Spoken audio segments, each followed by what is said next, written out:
Shalom, shalom, shalom. Shalom, shalom. The water to everybody for joining in tonight on Tuesday night time travel. I am General Hezekiah. Other trees they'll be with us shortly. Before we start the lesson, I like to give all praise and honor to Yahweh by Shema Mashiach Yahweh Shai. Let's give him praise to the Heavenly Father in the name of his only begotten Son, Yahweh Shai. All right, tonight we're gonna be doing a lesson talking about the horrors of slavery because we just like to keep things in the mind of our people of the things that have happened to us in the past so that we don't end up repeating them, and also so that we keep it fresh in our mind and keep us focused on what we should be doing to avoid these things that happen. Because as you know, all of these things, they all happened because of us breaking the commandments. So, hey, it's gonna be a good lesson tonight. We're gonna bring like two videos out and see what else Chief might have for us.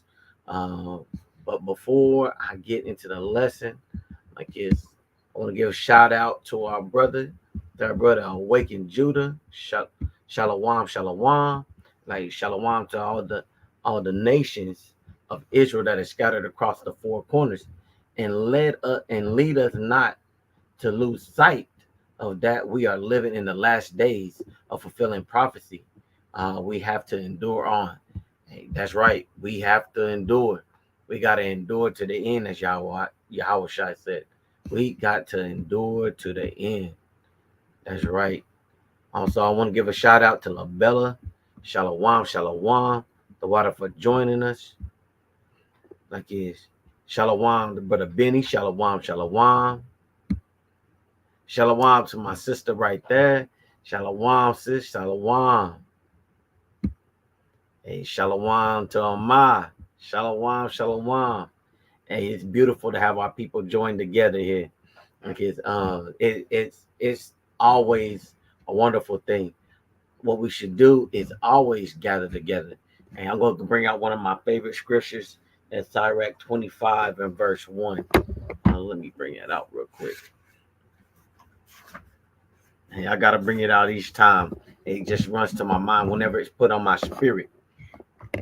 And so this is Sirach chapter 25, starting at verse 1. In three things I was beautified and stood up both beautiful before God and men. The unity of brethren, that's us joining together.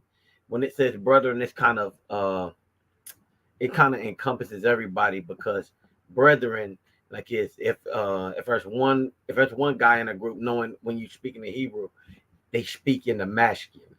But if there's one guy in a group of girls or a group of women, they'll always talk in the masculine. So it's just saying that the unity of brethren, that's what's beautiful before the Most High and before men. Because you know how well it looks, or how good it looks, when we all together, we having fun. There ain't no guns, there ain't no drama. It's just like playing cards, having fun with one another. That's what it's all about. The Most High wants us to join together, be in unity, to raise up a community. Like he said in Deuteronomy. When you get to Deuteronomy, it teaches you to teach all these commandments to your kids, and when you wake up and when you're laying down, because all these things will be what unify us. Now, continuing in verse 1, it says, the love of neighbors, which I pretty much just went over, talking about we got to love one another. We got to take care of one another. Paul said it best. He said, we got to prefer one another in brotherly love, right? And it says, in a man and a wife that agree together. Because from the beginning, the Most High, he made woman and man. Like man was put on the earth. He was put on the earth, and all the and Adam was supposed to name all the animals. And it said he couldn't find a meat. He couldn't find the help amongst those. So the Most High, gave him Eve, or who is the mother of all living creation, That's what he said. That's what the Bible reads. Man and a wife that agree together. I just had to make sure because I wanted to say man and woman, but it does read out a man and a wife that agree together. Hey, shalom, shalom, Bronsky, shalom. Hey, what it do, Rose? Shalom. Hey, I'm just buying a little time before brothers jump in, just trying to make sure that brothers and sisters have some time to jump in since we just started a little late today. So Salakia. We're just running a little late behind, a little late today.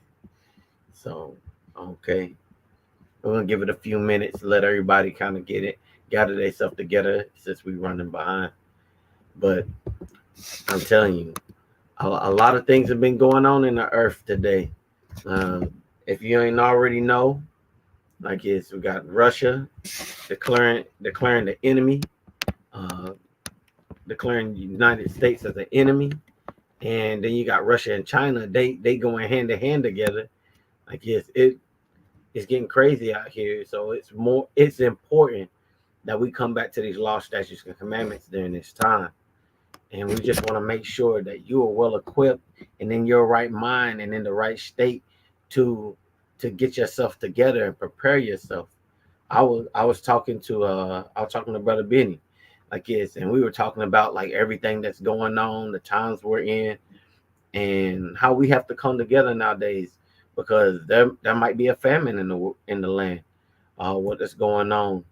Like it might be harder, inflation that's going on, and we just need to start like getting ourselves prepared. We were talking about preparations far as like on a physical level, but we also need to be getting ourselves together on a spiritual level, in a spiritual sense. So and that's all starts with the mind or the heart, as the scriptures say. Excuse me. As the scriptures say. Like you got to get your mind together. Like it tells you in the scriptures that you have to be renewing or have a renewed mind. Actually, let me pull that up. Let's see here. Let me grab that.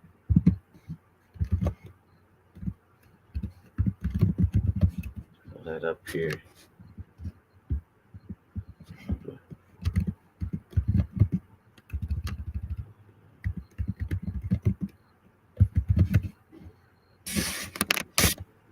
Okay. This is Romans 12:2, and it reads, "But be not conformed to this world, but be ye transformed by the renewing of your mind." So we gotta get our minds renewed. And what are we renewing our minds for? It goes when we can finish this, it'll tell you what it is. It says that ye may prove Salakia, that ye may prove what is that good and acceptable and perfect will of God. You know that the will of the Father, is to do His commandments. We can get that in Psalms 40:8. I'll bring that out real quick, just so you know what I'm saying. And I'm just not just speaking off the top of my head, because we want to make sure everything that we do is backed up with the scripture. So this is Psalms 40 and verse 8. "I delight to do thy will, O my God. Yea, thy law is in my heart.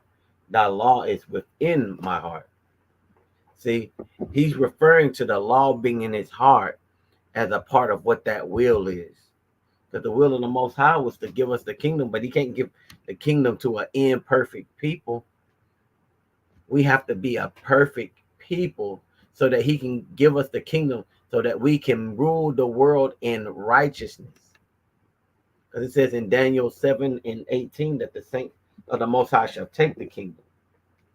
Let me bring that out as well. And the Spirit just giving me all kinds of things to say. I want to make sure we have these and that we're equipped. And also, while I'm pulling this out, make sure you got your Bibles, your apocryphas, your pens, and it's something to write down with. It's because these are scriptures that are going to help empower you along your walk. Because you might just be talking to another brother or another sister, and you mention something like, "Where is that at?" Right? But you got to know these things. These are things that you have to have in your heart, right? So you can put it in your mind as well. And it's gonna be easier for me to pull this up on my computer real quick. So Daniel 7:18. Here we go. It's Daniel 7:18. And it reads, But the saints of the Most High shall take the kingdom and possess the kingdom forever, even forever and ever. But to be a saint, man, you got to be in the, like, yes, you got to be an Israelite. The Israelites are the saints. Like, yes, we are the saints, his set apart ones. And we got to set ourselves apart from the world, like we just read in Romans 12. Like, yes, we've got to set ourselves apart so that we can be his saints and that we can take the kingdom as he's intended us for us to do and rule this world in righteousness. Because the Bible says when the righteous are in rule, the people rejoice. Right? I'm gonna pull that up as well. Let me see.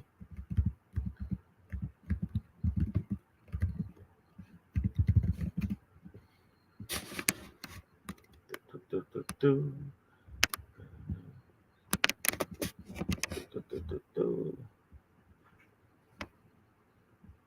Trying to make sure I got the right one because I know it's in two different places there.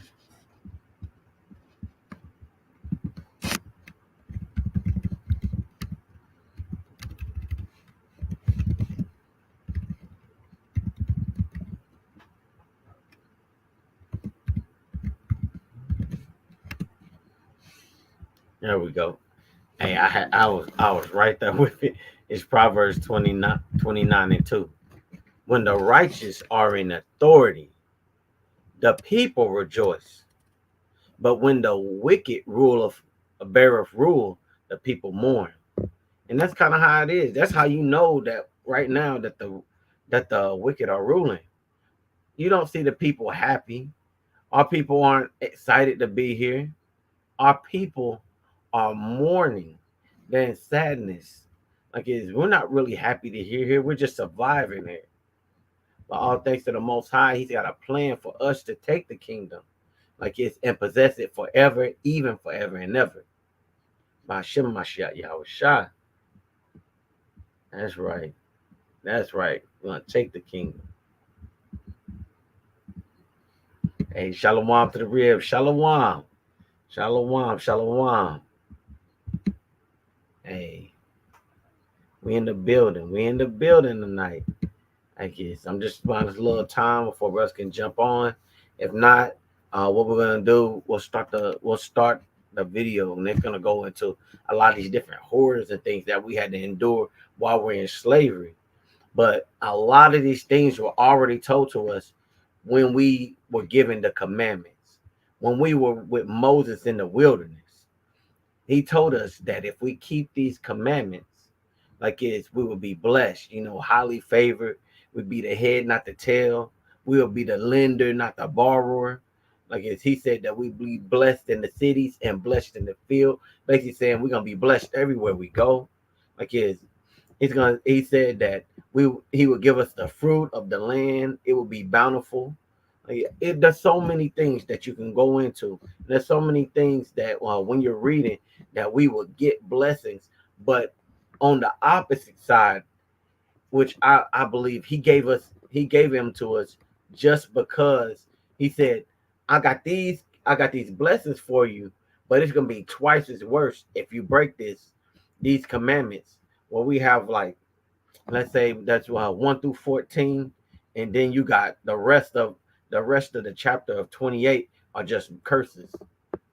Okay, so he had everything set up for us to be blessed, but he tried to make it less appealing for us to sin or to break his commandments, so that we won't be cursed. Because who want to be cursed? We only want to be blessed. And for the life of me, I don't know why they decided to choose evil instead of the good. I guess, but that's something that we have to war with daily also. So I kind of can understand it. But man, if I knew the things that I was gonna get ahead of time, It's just like saying you got to go through a little bit of pain here so that you can get a whole kingdom. It's like when you go to work out. Like it's when you go to work out, you start lifting the first few times you really sore, right? You're gonna be sore the next day. You're gonna continue to keep lifting. You're gonna lift and lift, and then all of a sudden it's gonna be a little easier because you then put yourself through that. You put yourself through a little bit of pain so that you can reap the benefits later. So the weight's gonna like this. They're gonna get lighter and lighter as you're going, as you're like this, and then you got to put a little more pressure to you so that you can get stronger. The same thing you have to do in your walk. Like this, the Most High give you just enough to help you grow. Like this, He'll give you some here. Like it seems hard, but then when you endure past it, it don't seem like nothing anymore. Like this, you done like at first you done had the 10 pound weights, the 20 weights, you were struggling with them, and then like this, then after a while, it don't feel like nothing. The same thing with your walk. Like it won't feel like anything. It'll feel like a breeze. It'll be a breeze for you to go through troubles, to go through problems, go through pains. It'll be a breeze. That's right. That's right with that. We have been living in them twice, etc. Like it's as worse. Man, I'm telling you. Kids, after I looked at this video, and it just goes with the curses. A lot of these go with the curses of Deuteronomy. Okay, and I'm like, yes, I for the life of me, I wouldn't see how the people would want this. But then again, we forgot our God, like it's, and we were discontinued for our heritage, so we didn't know these things. Like it's, but the Most High has opened the eyes of His people, of His prophets, of His teachers, of His servants, or those who have a heart to serve Him, to bring these to the people's remembrance, so that we can come back to the Most High, and that we can keep His law, statutes, commandments. He can set us up in righteousness over the earth, because we know, as Job 9:24, earth has been handed into the hand of the wicked, but it wasn't supposed to be like that. Like, yes, we know that Esau is the. Let me bring that out. Where it says Esau is the end of the world, and Jacob is the beginning. Uh, Bring that out.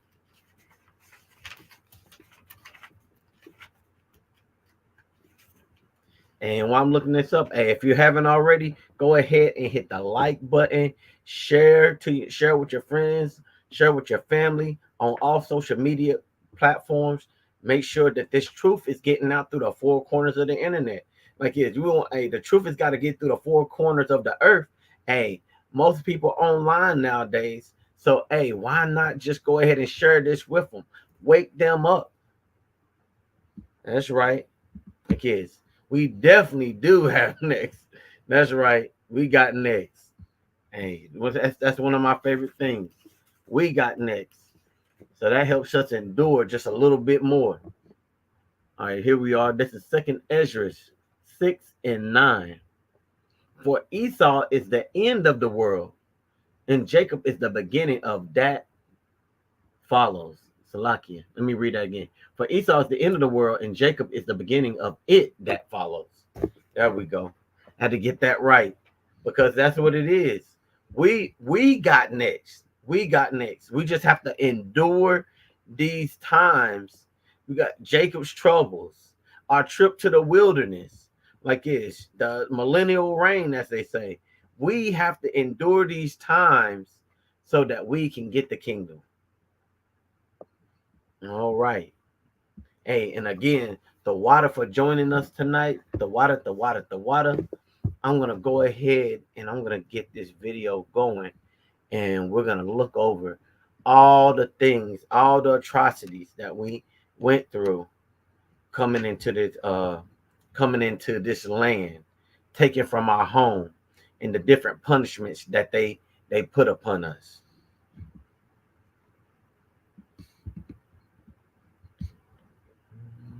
Let's see here.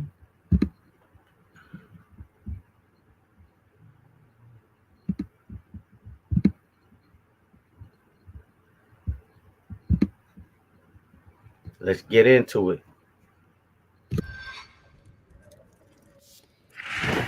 How fortunate are we to live in a time where we don't have to fear gruesome punishments like mutilation, public burnings, suffocation, or countless other torturous methods for even the simplest actions? Human dignity is a right, but a right that slaves throughout history unfortunately did not possess. They were treated as property, subjected to unimaginable cruelty, and denied the most fundamental freedoms that we often take for granted. Today we seek to expose those truths as we reveal the most disgusting, the most dehumanizing punishments inflicted upon black bodies during the era of slavery. Prepare to be horrified, prepare to be outraged, but most importantly, prepare to never forget. I must warn you though, the knowledge you're about to learn is quite disturbing, so please take caution. That said, here are 10 of the most disgusting punishments for blacks during slavery. Hey, you heard what they said. Prepare yourself. Prepare for yourself. Oh, Shalom. Shalom, shalom, Chief. Shalom. Shalom. Hey, Shalom. hey, we just getting ready to get started into the lesson. Wow. Man, I'm telling you, this is gonna be interesting. It's gonna be really interesting. As they said, the different things that we had to go through. They said it's gonna have to you're gonna have to prepare yourself. Yeah. And I ask that as Israel that you prepare your mind, put yourself in the seat or in the mind or in the shoes of your people who had to go through this. That's right. That's right. Mm. Well, you ain't had anything you want to say Yeah. before? I was just so she went off already into this, man. I want to see. I'm gonna go ahead and read a precept real quick. Oh, God. Psalms 5 and verse 4. Mm-hmm. For thou art not a God that hath pleasure in wickedness, neither shall evil dwell with thee. The foolish shall not stand in the sight. Thou hatest all workers of iniquity. I had a guy today ask me something at work. He said, can a white man love the Most High? And it was a white guy. And I said, well, he hate all workers of iniquity, man. Right? So this video that you've posted here and you showing now is showing you the reason why the Most High hate evil, because this is what evil produces, right? You seeing it right here, man. And this is something that a lot of our people don't know about and understand, man, and don't want to realize. Many of them say they can't stand to look at stuff like this because it makes them angry, which it should. It should, because it's truth. It's what happened. So, yeah, I just want to bring that precept out real quick, guy. Con. Hey, excellent precept. I guess we should be remembering these things. It even said the guy even said it. We have to remember these things. That's right. And the reason we got to remember it is so that we don't go through it, and then we keep that zeal to know what we could be going through if we don't keep these law, statutes, and commandments. That's right. That's right.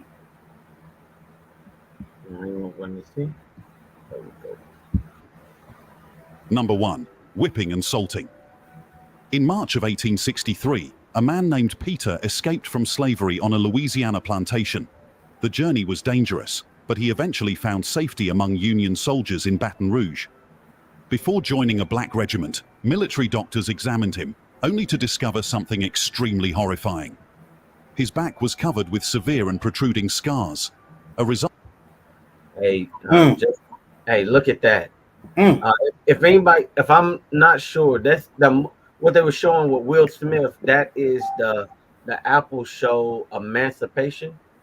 I think that's what it was called. I think it was called Emancipation, where he plays this slave. Now, anybody that's been in the camp, this is on one of our signs. Like this guy's name was Peter. We saw this same picture or this same photo when we were down at the EJI.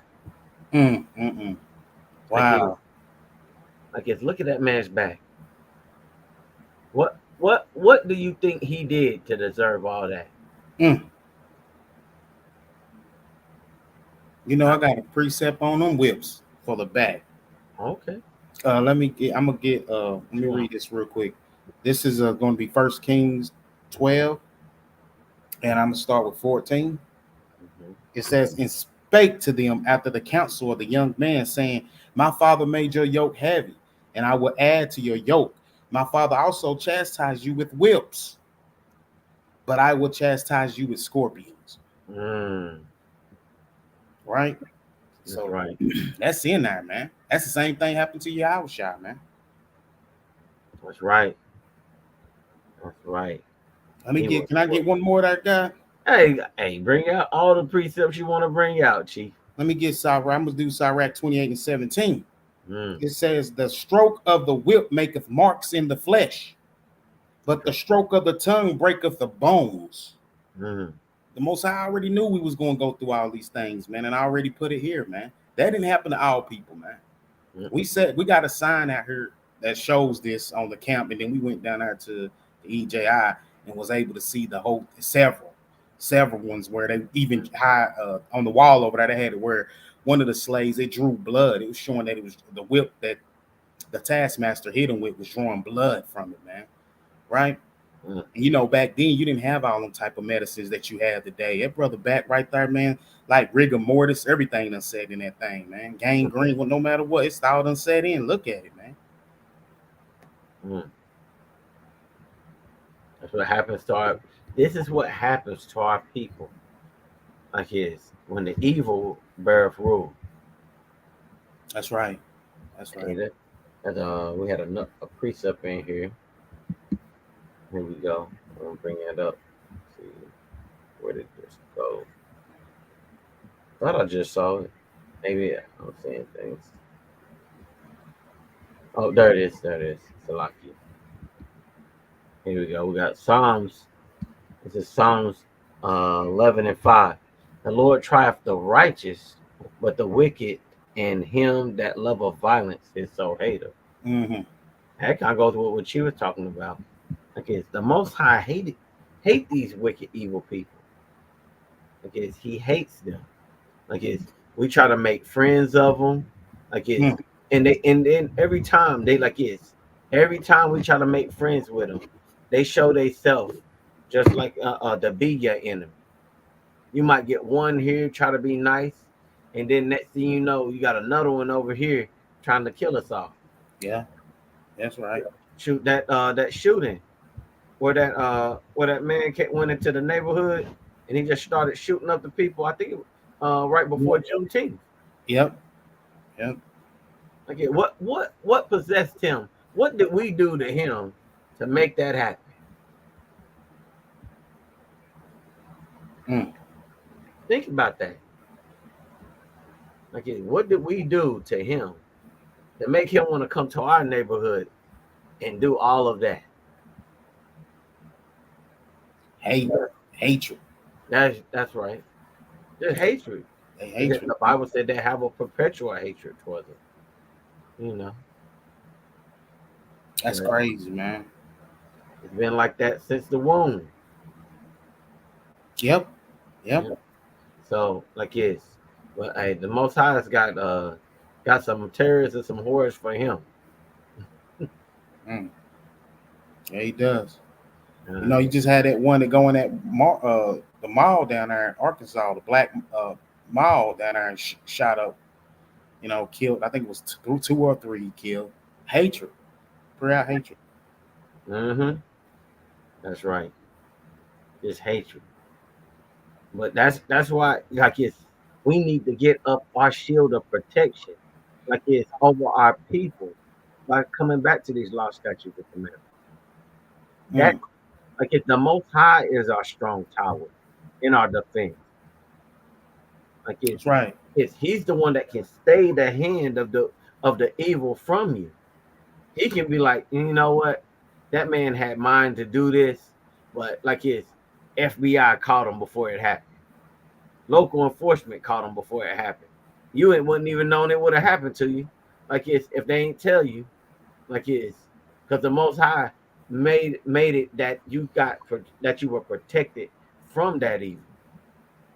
But that protection only comes with keeping His law, statutes, and commandments. Mm.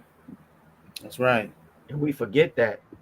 We really forget that, and I think that's why it's important Like when Captain J, who he likes to bring out, like he said, dude, he likes to ask the people the question, like, do you like if the church don't teach you how why all this stuff happened to us, do they? Like, and we have no idea why this stuff happened to us. Mm. But That's right. those who have the truth, we know why that happened to us, and we're trying to get our people to come back so it doesn't happen again. Mm. All right. I'm gonna go ahead and start this back up unless you got something you want to Go bring ahead. out. Go ahead. God. Result of continuous brutal whippings from his former overseer. Peter had been the legal property of Captain John Lyons of St. Landry Parish, Louisiana. It's even more disturbing when you consider that the slaveholder not only ran his plantation in what might seem like a place associated with purity and holiness, but also owned 38 slaves at that time. Wow. Who knows what else he did, or permitted his slave overseers to do, to all of them. In America, slaves, including pregnant women and children, were often whipped as punishment. The St. Louis Republican even reported an incident in which a slave owner had his 8-year-old female slave whipped to death in 1844. The actions of the owner went unpunished. However, some owners weren't even content with whipping. When their slaves' wounds began to heal, these owners ordered that the wounds be split open and that products such as red pepper and turpentine be applied to the gashes. According to some accounts, one owner even ground a brick into rubble and dust, mixed it with lard, and had it rubbed into the wounds of a slave. The pain was excruciating. The November 12, 1863. Letter from the Bostonian discusses Peter's case, whose lacerated back in a photograph stirred widespread sympathy and outrage among humanitarian circles. Peter, speaking broken English and primarily French, recounted his escape and revealed horrific details of the abuse inflicted by overseer Arthéon Carrière. Not only had Peter been violently whipped, but all of his wounds were also wiped with salt brine. This practice of whipping and salting of wounds, along with other torturous methods like turpentine and hot pepper juice, was sadly common among enslaved individuals punished for various reasons deemed appropriate by their overseers or owners. Unfortunately, some slaves even got whipped even when they did nothing wrong to their masters. In order to prevent any potential defiance, slave owners may sometimes whip their slaves before any offense was even committed. This was seen as a way to break their spirit and prevent future transgressions. Number 2. Wow. Mm. That was the horrible things they would do to our people. Unwarranted whoopings just to break their spirit. Traumatized, man. Oh, I got a precept for that. Right. I'm gonna do Amos 1:11. Thus saith the Lord, for 3 transgressions of Edom, and for 4, I will not turn away the punishment thereof, because he did pursue his brother with the sword, and did cast off all pity, and his anger did tear perpetually, and kept his wrath forever. That's right. Kept his wrath forever. Wow. That's crazy. Forever. And we got a precept here in the chat, Obadiah 1:10. It's hard not to bring out Obadiah when it comes to Esau, right? Mm-hmm. It says, for thy violence against thy brother Jacob, shame shall cover thee, and thou shalt be cut off forever. Even though Esau was our brother, the Most High separated him from us. He was doing the most wicked. He he was told not to go into another nation, just like our forefather Jacob. They told him not to mess with the inhabitants of the land. But he wanted to mess with them anyway. Bring it in his father's old age, bringing stress to his heart. Man, just imagine that. Doing something just to spite your parents. We were hard headed at one time, did whatever we wanted. But this was a grown man. He wasn't no child. He a grown man and just decided he was just gonna do whatever he wanted to do. Damn. Hey, that's why the Most High, he put certain laws, statutes, and commandments in place so that we end up like the like the most evil, the border of wickedness, right? Like it's to honor your father and your mother, that your days may be long upon the land which the Lord thy God give thee. That was like it says in the New Testament. He said that was the first commandment with promise, saying that like if you did something, I'm gonna do something for you. That was the first one. Mm. That's right. Like it's and that's and as we can see today. We look around like Esau is ruling the earth, Mm-hmm. and he's just multiplying wickedness, just like it says in the Maccabees. Like it's when Alexander died, and his companions put crowns on themselves, and they had sons. Evils multiplied in the earth,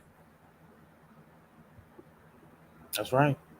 and this kind of slavery, this chattel slavery, is those multiplied wickedness, or the wickedness multiplied in the earth.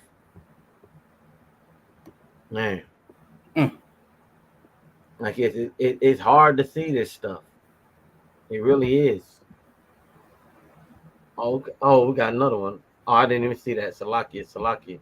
We got Zechariah 2:8. Okay. Oh, Khan. Hey, the real posted it up. All right, here we go.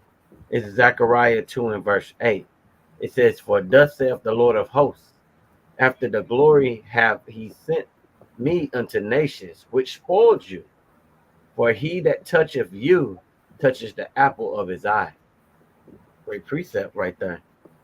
Like this, because we're beloved of the Most High. Like this, but the Most High has a punishment for him for touching us, for touching the apple of his eye. The other nations want to get it too. Yeah, there's no escaping. Like it's a lot. Like it's you used to say, like it's you can't get away. You can't get away, Esau. Esau, you cannot get away. No, you Like can't. it's and these other wicked nations, they ain't escaping. They ain't escaping neither.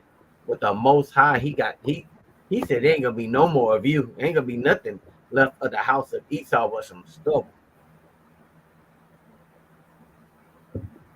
Mm. I'm getting ready to start it back up. I'm already getting heated. Yeah, already heated.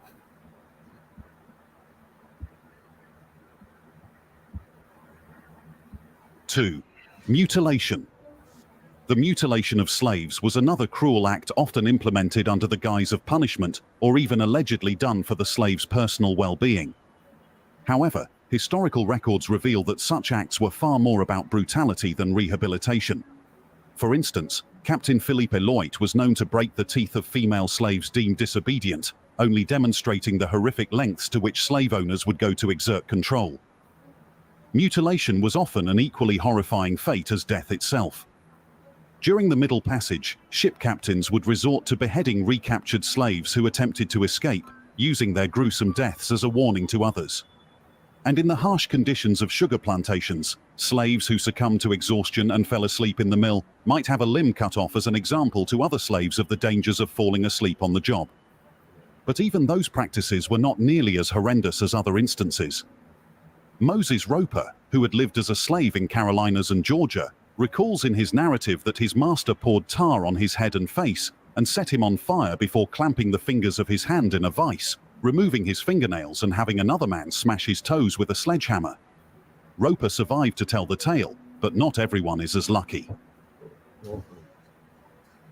Number 3. Tying and burning in hot grease. Born in 1813, Harriet Jacobs was frequently the victim of brutal violence from her master. Fortunately, she was able to escape slavery and wrote about her experiences. In her book called Incidents in the Life of a Slave Girl, she tells of a slaveholder called Mr. Litch. He was a very wealthy man who had 600 slaves. Various forms of punishment were inflicted on those slaves.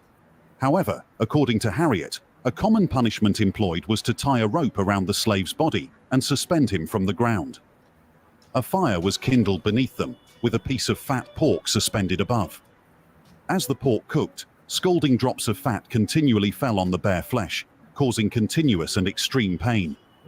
Knowing that Mr. Litch had hundreds of slaves, who knows how many of them had to endure this awful torture? Number 4. Hogshead. We go back to the account of Moses Roper, who suffered and witnessed many forms of cruel punishments while enslaved. Having been in the habit of going over many slave states with his master, Roper had many opportunities of witnessing the harsh treatment adopted by masters towards their slaves. After escaping slavery, Roper wrote a book detailing the torture and indignities endured by American slaves, including the sadistic pleasure some owners took in corporal punishment. According to Roper, there was a slaveholder who went by the name of Colonel McQuiller. This man would hammer nails into a large barrel, typically known as hogshead, and leave the nail points protruding inside. The slaves were then stuffed into these barrels and rolled down long, steep hills while the owner and other slaves watched. With this torturous punishment, the man was able to kill 7 of his slaves. Roper states that this form of punishment was first adopted by a man named Mr. Perry and had been adopted by several other slaveholders thereafter. Number 5. The Virginia Play. Escaped slave. William Wells Brown discussed a certain form of punishment he encountered in Virginia. During slavery, Brown was hired out to Major Freeland, a violent and abusive man. Working in Major Freeland's household, which doubled as a public house, meant enduring constant threats and physical abuse. The Major's fits of anger often escalated to throwing chairs at his servants.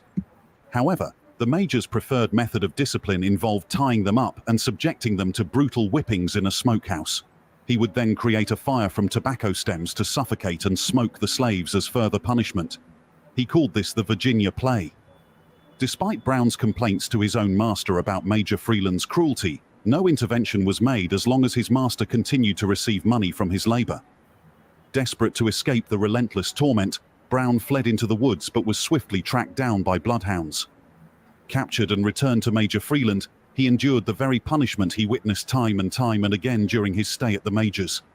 Severe whipping followed by the painful smoking ritual in the smokehouse. After giving him what the Major conceived to be sufficient smoking, Brown was untied and immediately set again to work. Number 6. Public burning. Throughout history, punishments inflicted on slaves were often public spectacles, intended to instill fear and obedience in other enslaved individuals. These gruesome displays were even attended by neighboring townspeople as a form of entertainment. Among the most horrifying methods of punishment was public burning, where victims were either tied to a stake or hung above a fire. Some died from smoke inhalation before the flames reached them, while others suffered unimaginable burning agony until death finally provided release. One such instance is the tale of a slave named Jerry. In 1830, Jerry was burned in an open field with thousands of spectators. The scene included a large pile of pitch pine logs and kindling, where he was chained to a stake. Despite the inhumane circumstances, Jerry reportedly prayed audibly as the flames consumed him, and his execution became notorious as the last recorded instance of burning a slave in South Carolina.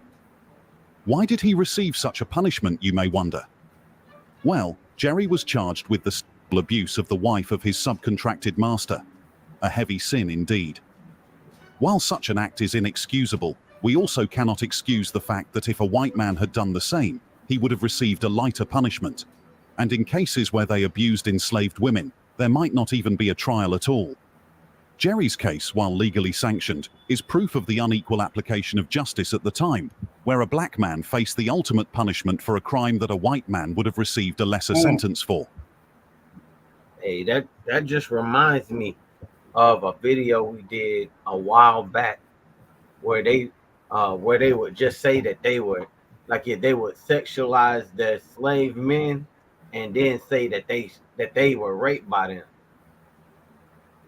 Just like when they get caught, he did such and such to me. He broke in here and did this to me. Man, that's crazy. Hey, because they said that he raped her, right? That's what they were saying. They were saying that that's why he was burnt out in the field. But we know back in the day, that women didn't have any power, so they would take power over the male slaves, and they would make them sleep with them, so they could put their power over their slaves and have some sense of control in their lives because the women didn't have any control over the men, and the only people they could control or they could abuse were the slaves. Damn, And that's that's crazy, man. That's hard to swallow, man. mhm, You know, it was just hard to swallow to see something like that, man, that happened to our people, man. right. But the Lord, like you said earlier, man, He's not going to forget. Ain't nowhere they can hide or they can run. He's going to get it all. He's going to get it all back, man. Right? Let me read one. I got another precept. Con. Amos 9. I'm gonna start at Amos 1 and I'm gonna work my way down, man.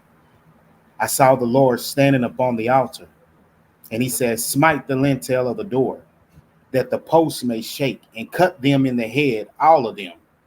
And I will slay the last of them with the sword. He that flees of them shall not flee away, and he that escape of them shall not be delivered. Though they dig into hell, then shall my hand take them. Though they climb up to heaven, thence will I bring them down. And though they hide themselves in the top of the Carmel, and I will search and take them out thence. And though they be hid from my sight in the bottom of the sea, thence will I command the serpent, and he shall bite them. And though they go into captivity before their enemies, thence will I command the sword, and it shall slay them. And I will set my eyes upon them for evil and not for good. Mhm. I'll praise to the Most High, man, that He's going to come back and get all that, man. That's right. You're gonna come back. Hey, that made me think of the precept in Ecclesiastes 3:15. It says, that which have been is now, and that which is to be have been already been. And God required that which is past. Mm-hmm. He's gonna require all this, he's gonna require the blood of these people for the blood that he shed. And Right. it's even hard watching this, and then as you're thinking about how everything went down. That brother was in the field burning, and they said he was burning, and as he was burning, he was praying. He was praying out loud. I can only imagine Mm.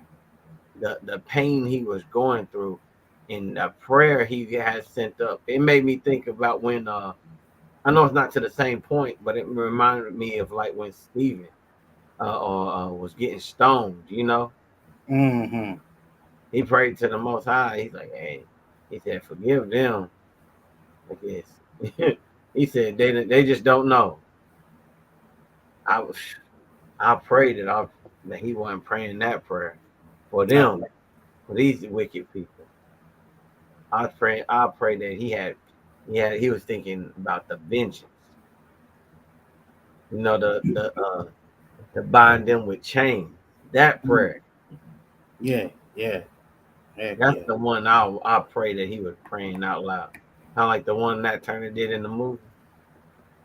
yeah, yeah, yeah. So they know so they would know that that'd be a recompense for what they've done. That'd be it's gonna be a big get back for them, for our people. That's tough, man. That's tough. We only got a few more minutes of this. Anyway, I think we're about halfway through anyway. Number 7. Branding. Branding refers to searing the flesh with a heated metal instrument. This type of torture was typically done to denote ownership. During the era of black slavery, large companies often branded their slaves to make them easily identifiable and to prevent the theft and resale of slaves. Ironically, these brands later served as bodily evidence of the practice when companies denied its existence. In Louisiana, the Code Noir even legalized branding as a punishment for runaway slaves. With New Orleans becoming one of the largest slave markets in America in the 19th century, this decree subjected countless individuals to this brutal practice. Branding was especially prevalent in the South, where runaway slaves often had a letter or symbol seared into their face as punishment. This usually prevented that person from being assigned to any house or serving work. An advertisement for a runaway slave was published in the North Carolina Standard on 28th of July, 1838, stating, $20 reward. The woman is tall and black, and a few days before she went off, burnt her on the left side of her face with the letter M. Another newspaper reported that a wealthy man from St. Louis had branded his slave Reuben with the words, "A slave for life." Number 8. Chaining. Throughout the history of slavery, chains were a ubiquitous tool of oppression. Captive Africans were shackled together on slave ships, while repeat runaways were often chained to their work or to other slaves. Madame Delphine Lalaurie, a famous socialite at the time, became infamous for her cruelty to slaves, using chains as instruments of torture. In 1834, a fire broke out at Madame Lalaurie's residence. During efforts to extinguish the fire and ensure the safety of the occupants, rescuers rushed forth, unaware of the horrors concealed within the mansion's depths. Hey, this should From sound there, familiar. multiple enslaved individuals were found in a torturous state, suspended by their necks, with their limbs stretched and torn by chains. This haunting incident sparked outrage in New Orleans and beyond. Soon after, a mob gathered. Enraged by the discovery of the enslaved individuals' mistreatment, they destroyed the mansion's furnishings and property in protest against the Lalaurie's actions. While the exact details and number of enslaved victims vary in historical accounts, the gruesome discovery at Madame Lalaurie's mansion truly paints a horrifying picture of the extreme cruelty and suffering inflicted through the use of chains on enslaved people. Number 9. Demotion and sale. While demotion and sale may seem less brutal than other punishments inflicted upon enslaved people, these actions could lead to devastating outcomes, even death. George Washington, a proponent of corporal punishment such as whipping, also advocated for demotion and sale as means of discipline. In 1793, Washington instructed his farm manager to threaten Mucus, an enslaved bricklayer whose work ethic was called into question, with a transfer to farm labor. For enslaved individuals working in domestic or skilled roles, demotion to field work often meant harsher conditions, back-breaking labor, and increased exposure to violence. In extreme cases, slaves were sold to notoriously cruel owners who subjected them to relentless work, often leading to premature death. George Washington would often use this as a last resort. He would sell enslaved people to other plantations as punishment for repeated attempts to escape. He sold at least 3 men, Tom, Wilshag, and Jack, to the West Indies, despite previously expressing opposition to the practice. For these men, being sold meant permanent separation from their loved ones at Mount Vernon, and the harsh conditions and high mortality rates on Caribbean sugar plantations likely made their sale a virtual death sentence. Number 10. And that was crazy. That reminded me of like when we were down at the EJI. Remember when we were walking through and that was on the wall. They were talking about how the masters would, when they go to sell them, they would make them talk about themselves and how well they would do, and then sell them. And then they come to find out that they might be sickly, or they might be older than what they said they were, and then we would get a beating. But then if they didn't, they would get a beating. They didn't speak up about themselves. They would beat them. So it was like they say, damned if you do, damned if you don't. Mm-hmm. Yeah, that's right. And then they would like you heard that he said that they would demote you. They're like, they called into question the work he was doing. Like called into question the work they were doing, the free labor, the free labor that they were doing. Free. Like you ain't working hard enough for free.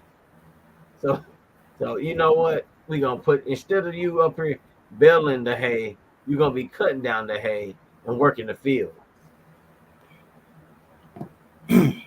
Man. And that shows you too, man. Like these mugs, man. If they ain't the devil, then who is, man? Who is, man? Who does evil like this, man? Yeah. And that, like it can't be anybody else. Like if it ain't him, then who is it? Who is it? Who is it? Answer me that. They want to say that we're the violent people and we do all the bad. Like look at the history. Look at the running tab they got going for them. It's still to this day. Mm. I was again the Brother Benny brought up he sent me a video earlier talking about how they just now come to mind of the evils that they did. They just now you just now thinking about that? How long ago Long was as it? it's been. Like, oh, that hey, we should have gave them reparations. We should have done this stuff, and now look at that. That's almost gonna be war on. Hey, we got missiles pointed at America. Mm-hmm. Like yes, and now you just now starting to think about, man, maybe we should have done right by these people. Come on now, it again, make it make sense. Again, Math is not mathing. it ain't, and you ain't done nothing to fix it. You took no thought of it. Like yes, until you opened your eyes and saw, like, man, these are the children of God. Like yes, and we got missiles aimed towards us. Maybe we Mm-hmm. should try to gain his favor by, doing something for his children. Nah, Nope. it's just gonna be talk. Like yes, his words were soft as oil. You know, Mm. like yes, he says all these things. Oh, we want to do reparations. We want to make it right. Like yes, but well, we can't do that though. It'll cost too much. Taxes will have to go raise, but you got billions of dollars to send to a war across seas. Hmm. They ain't trying to fix it, man. They would have tried to fix it. They would have fixed it generations ago, centuries ago.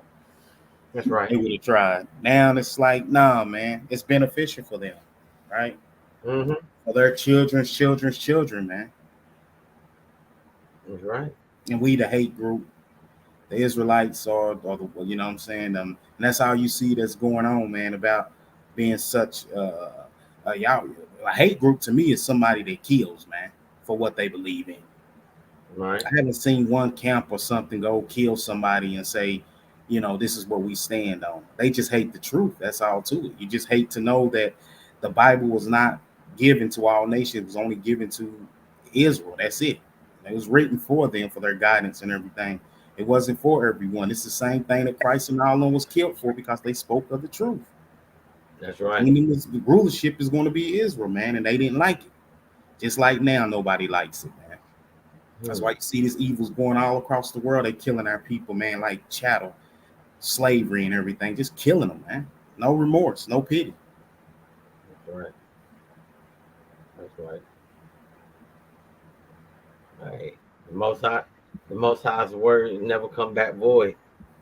And what he said is gonna be done in the earth. That's right. Forced reproduction.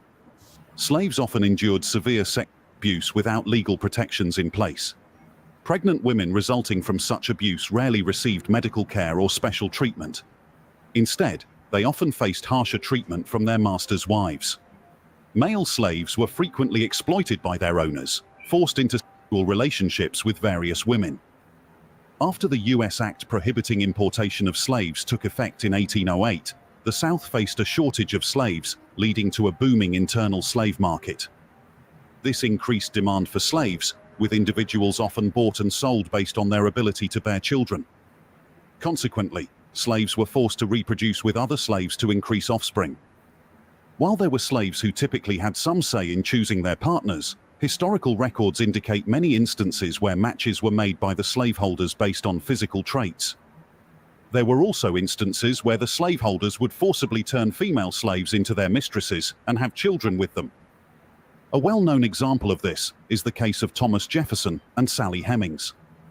Sally Hemings was a mixed-race enslaved woman who was owned by Thomas Jefferson, the third president of the United States. Mhm.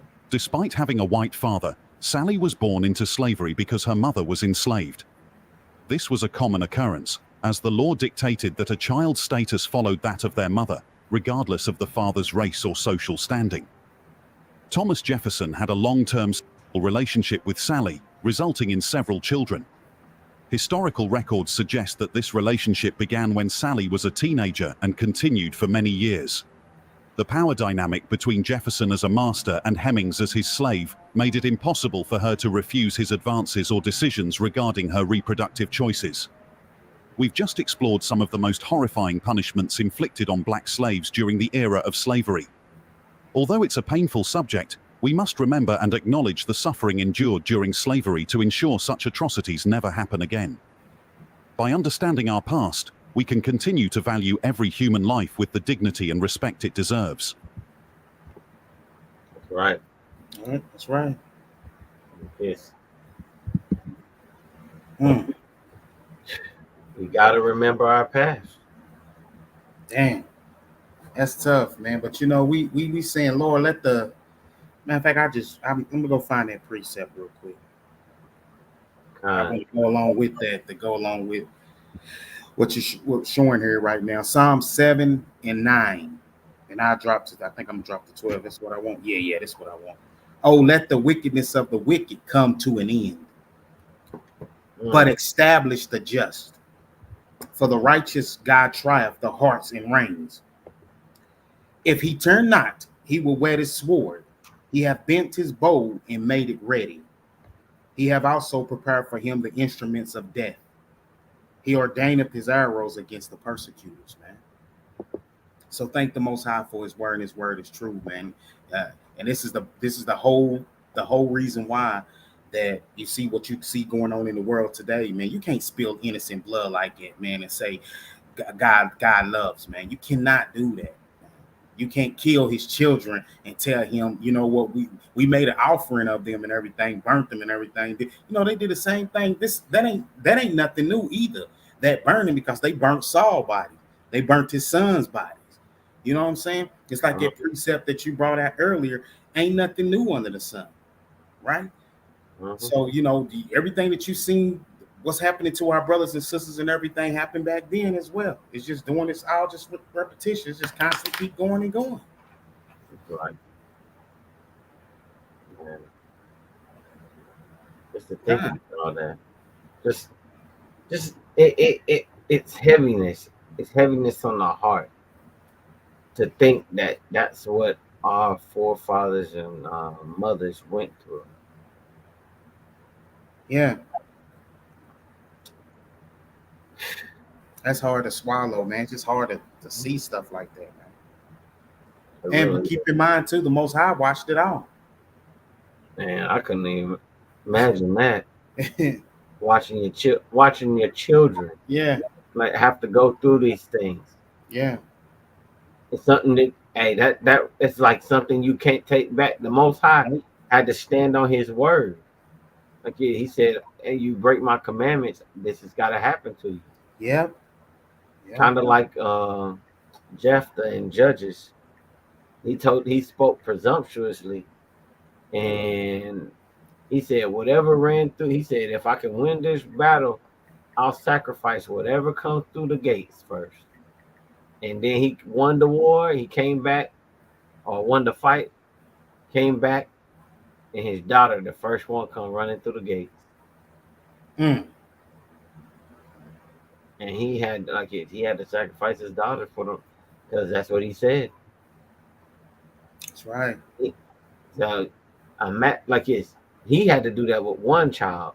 The Most High watched this happen to millions of his children. That's tough. Millions of his children. Crazy. That's tough to watch, man.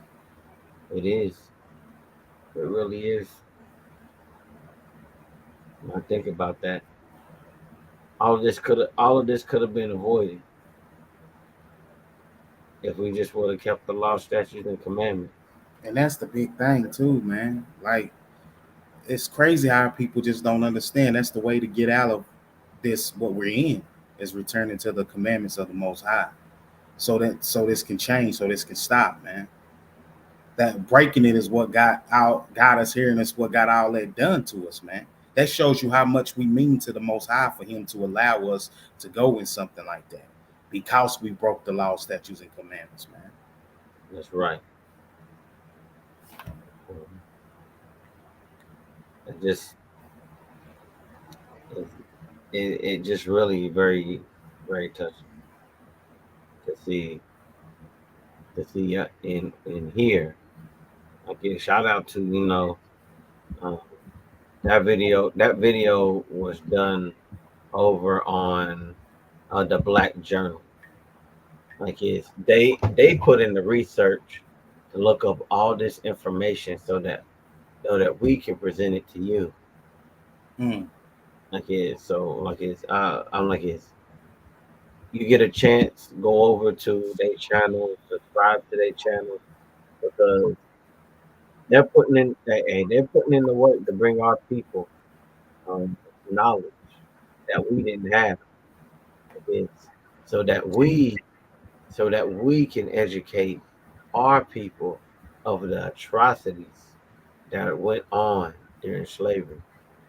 'Cause a lot of us don't read, but we don't go out looking for books about our people, about things. We're happy to live in America and like the land of Mm. the free, the home of the brave, as they say. You know what I'm saying? Yeah, right. I We hear it. we happy to live here. Like it's but our people they haven't woke up yet. They haven't opened their eyes to see the true evil Yeah. that has been going on. So They I like don't.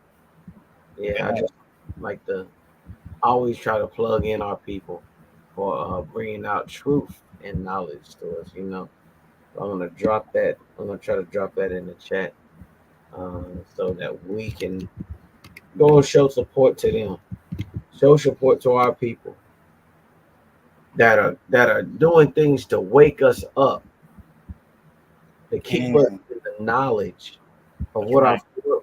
forefathers and mothers went through. You heard that they were whipping children as young as 8. The child they ain't done nothing, Mm. barely know right from wrong at that age, but they've done that.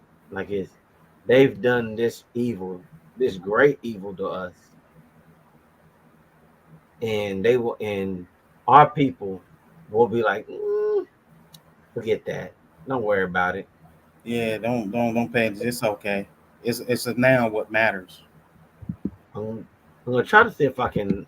I don't know if you got to see that video that I posted in the chat earlier. Um, it was Jamie Lee Jamie Lee Pearson. Yeah, I think that's what his name is. I'm gonna mess it up. he he's one of those proclaimed black leaders in our community that don't see it like we see it. They were sitting around joking about it. They were making jokes about the slavery we went through, and I couldn't. I just for the life of me can't understand how we act like that. How we have these thoughts in our head that we can make light of the things that happened to our forefathers, Mm. to our mothers, happened to our brothers, happened to our sisters. Shit. God, man. Dang. Eh, It's like they have no memory of it, man. Like it doesn't matter that much, even though the Bible tells us to remember the days of old in Mhm. Deuteronomy. Matter of fact, let me read that. Let me Okay. turn to it real quick. Time. This I'll is try to put. Deuteronomy 32 and 7. It says, Right. remember the days of old, consider the years of many generations, ask thy father, and he will show thee thy elders, and they will tell thee. But here's the amazing part about that. Like when you read that in verse 7, and you see how it's telling you to remember the days of old. If you go up to 32 and 4, Deuteronomy, it says, he is the rock. His work is perfect, for all Mm. his ways are judgment, a God of truth and Mhm. without iniquity. Just and right is he. So if he's telling you to remember the days, he's telling you he's going to what? He's bringing that judgment on that what happened back then, man. There's no getting around that. There's no eliminating that, man. If our people learn where we come from, who we are, and everything, man, we're gonna get up out of this thing, man. We're gonna know, hey, man, we gotta return to the Lord. You know what I'm saying? So he can come back, man, and slaughter these enemies from the precepts that we read earlier, man. This is all this blood that's gonna be on Yahweh Shah when he come back, man. He got something definitely for Esau, man. It's like the precept you brought out earlier, saying that sin multiply in Maccabees, right? You ain't gonna be able to multiply sin like that, man. Then all of a sudden, man, just take a whole generation of nation, what you done built up off of innocent blood, killing it, make your empire strong, and you just eliminate it. You just erase it. You remove it. You throw it under, put it under the carpet, and hide it, and say, no, we don't have to worry about that no more, man. Now is that we here, we together. We got to learn to come together, even though we see what's happening to America right now. War is coming. It's coming. That's right. It is. It's right around the corner. It's right around the corner. Man, I found that video. I'll bring it up real quick so our people can see this. Because this is our people talking about our people. It's crazy. This black guy video where this black guy attacked this police in New York. Oh yeah, that's fighting in the subway. They fight like a slave, man. And they sound like a slave. You love slavery, man. I'm gonna go and buy a plantation, and then I'm gonna find me a bunch of black people. And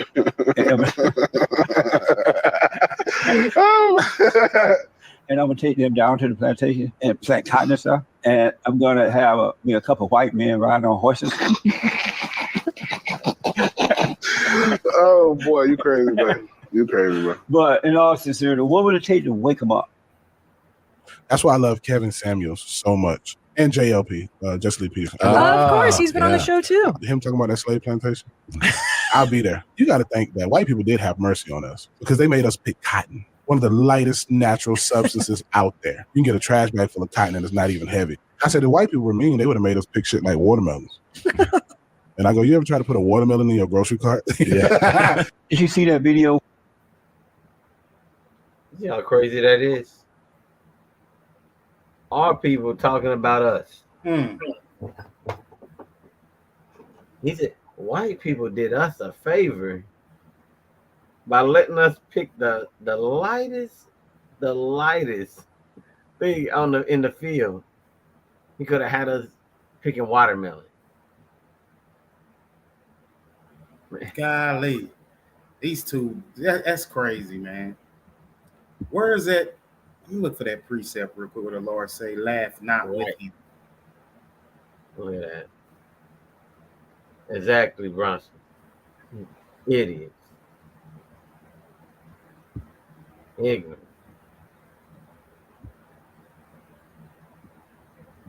Man. 19. It is. Hey, Shalom, Murder One. The water for joining us. But like I said, I mess his name up every. I'm gonna just call him JLP from now on. I'm gonna call him that. He don't even, his name don't even need to be spoken. That's wild, and you can see he was kind of like at first. We had David Lucas. He was kind of giggling about it, like, "Oh man, like this crazy."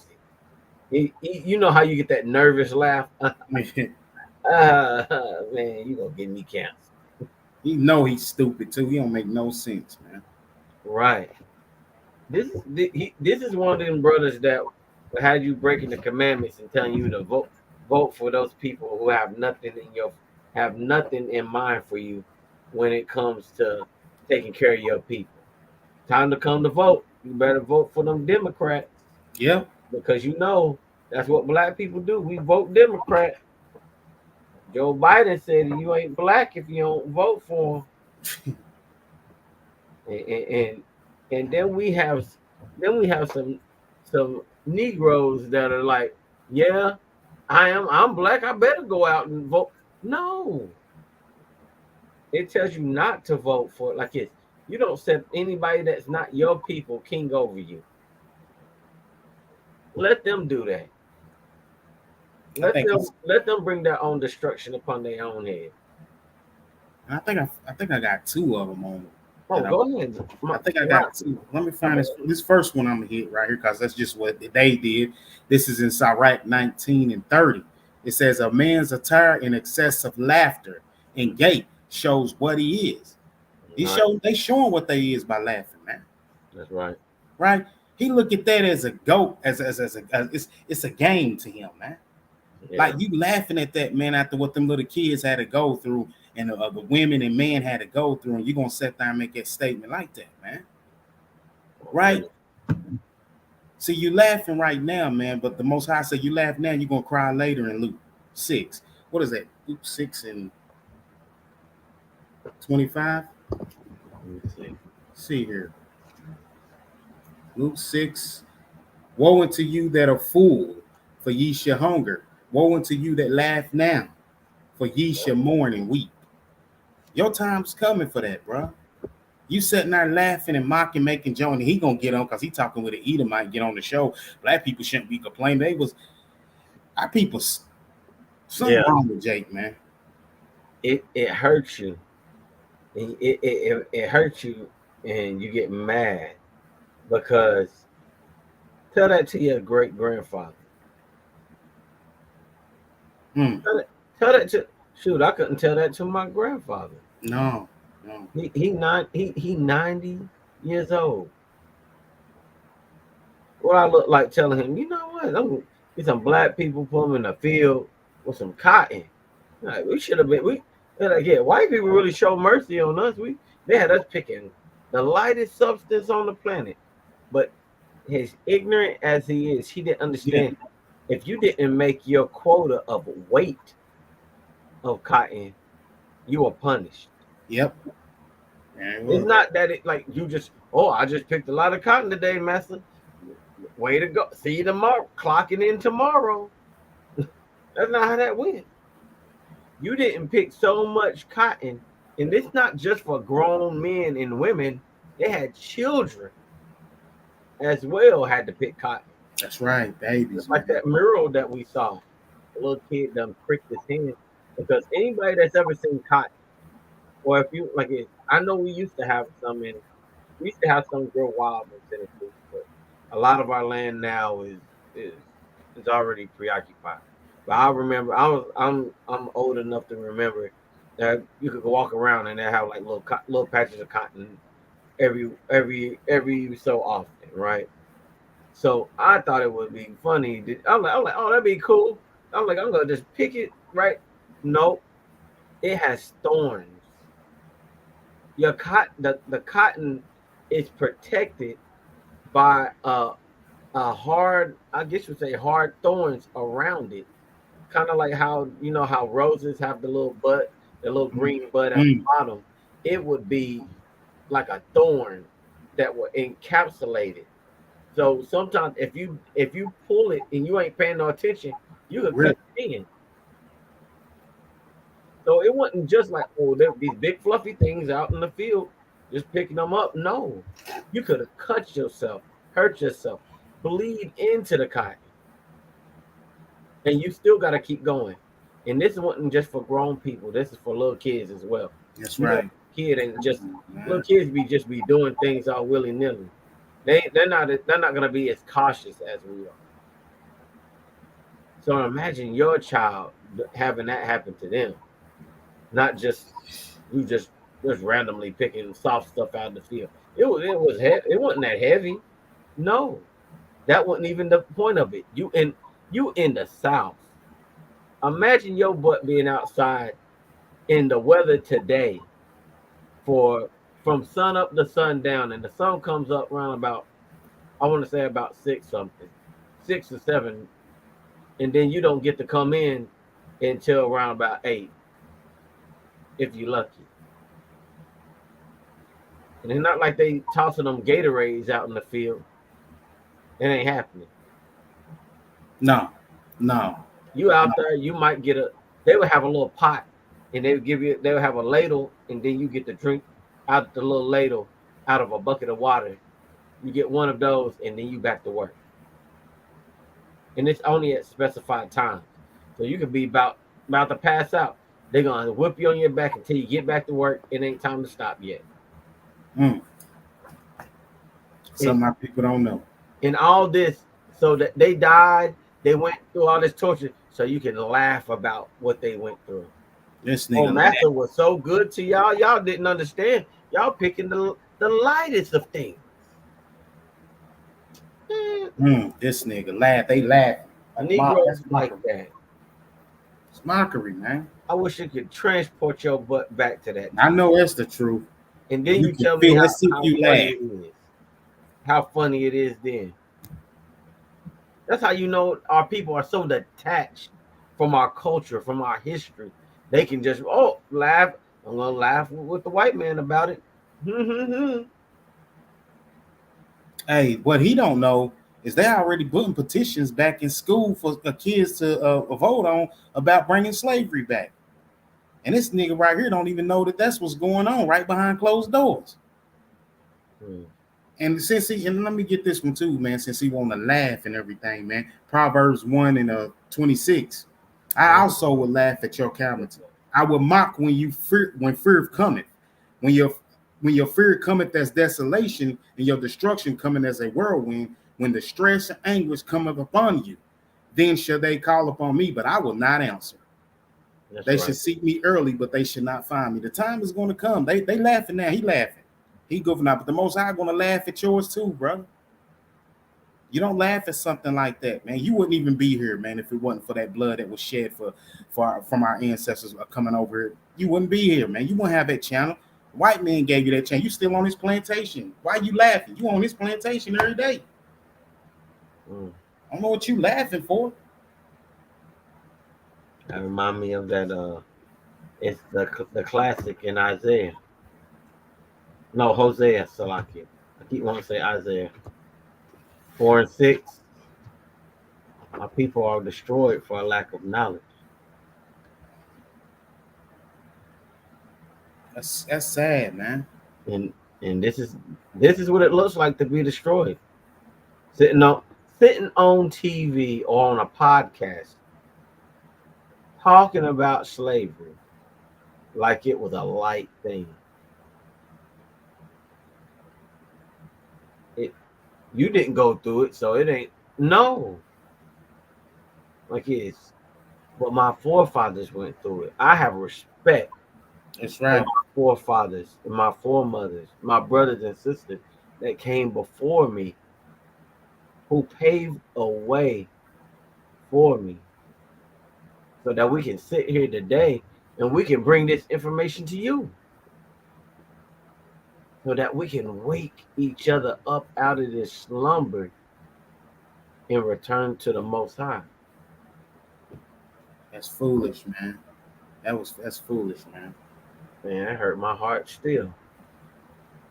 Man must don't care nothing about his great great grandmother, great great grandparent. He don't care nothing about it. None. Man. I had to share that because I had to share that with y'all. This is the foolishness of our people. This is what happens when you don't have community. This is when you don't have community. When you don't have classes like this. That's right. When you don't have men and women that are willing to put in the work to search out the things that used to be, so that we don't have to go through this anymore. Yeah, that's right. God should wake you up. That's really what that does. Yeah, like is you want to I'm guilty of this myself back in the day. I just wanted to get along, go along to get along, and I'm like everybody I'm just trying to live the best life I can, and we gotta live on the same planet with each other. So why not just us try to be friends with each other, right?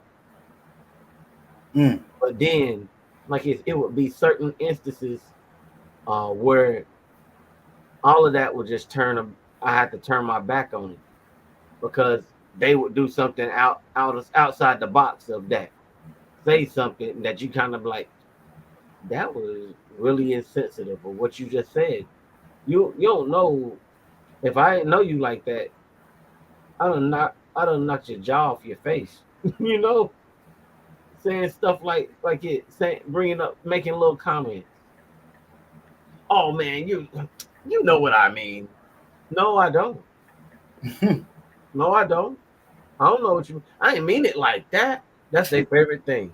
Yeah, yeah. Oh. And then they want you to be their friend just so you can. So when something like that comes, yeah, one of my friends is black. Racist. One of my best friends are black. That's their favorite defense. I got black people in my family.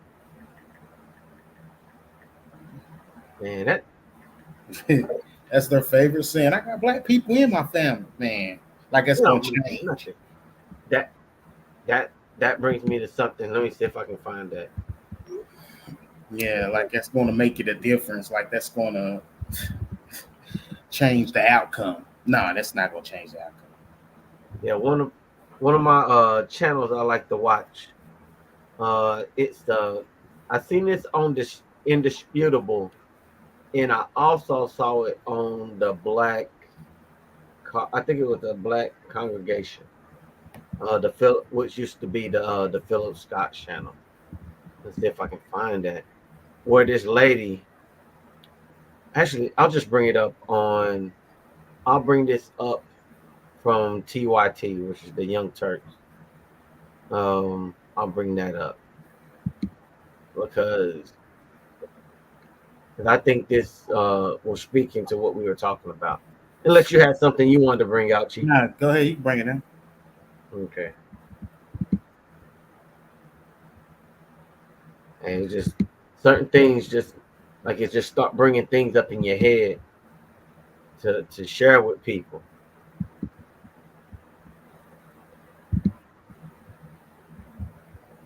I remember seeing this though. Oh, you saw this? Okay. Yeah, yeah. Keep just play. It's good though. A biracial TikToker exposes her white mom's alleged racism, and it is making the rounds. Here it is. My white mom is racist, but I'm mixed. And yes, you heard that right. My mom has 2 black kids and she's racist. She had multiple black partners, including my father, and they were even married at one point. As I got older, I started to realize how racist she was. She would call my friends and their moms monkeys. She said my dad was blacker than her. She called my brother's friend the hard N word and then punched him in the face. Me and my older brother share the same mom and dad, but my younger brother is white. He was always treated a little bit differently than we were. She had bipolar disorder and she would always get real angry. And when she would get in her little modes, she would argue with everybody and just start saying a lot of racist things. My grandparents were even racist and they didn't mind her acting that way. So a lot of people be like, why did you cut off your family? Why did you cut off your family? This is not even the half. But just know everything I did was for good reason. Don't block your blessings by keeping people in your life that aren't meant to be there. Some people are just lessons. With millions watching and many people benefiting from this program called Indisputable. Now back to the show. A lot of response. Put up the picture full mass. 20 years of age. TikToker Alyssa cut off her maternal family members over alleged racism. Alyssa. And I just wanted to bring that out because it's not much to say on after that. And this is what happens when you don't have a sense of community. You leave your community, join another one, and you put your children into this.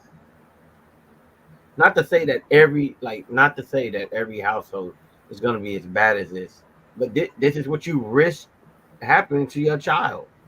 Yeah. You risk this happening to your child being raised in a house. Because it doesn't sound like the parent was in the household with her. Her father wasn't in the house with her. Mm-mm. So she was subject to her mother's racism and how she had partiality over her white kids over her black kids, so called. That's funny. Her mom is racist, but sleeping with black men. And that's that same where the plantation wife would sleep with the slaves, but at the same time she was disgusted by them. How does that work, though, man? I mean, if you hate a mother so bad, why are you laying with them? Willfully, willfully. Yeah, that boggles me. Like, you don't like yes, you don't like them, but you want to sleep with them. Yeah, Then you're gonna have two kids, so that yeah, that's what I'm saying. Two different. Yeah, thing, and that's then your crazy. child is trapped in that household. Mm.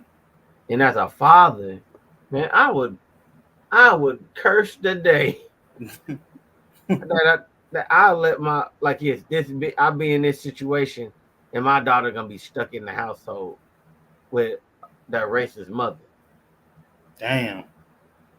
calling you all, the hard off.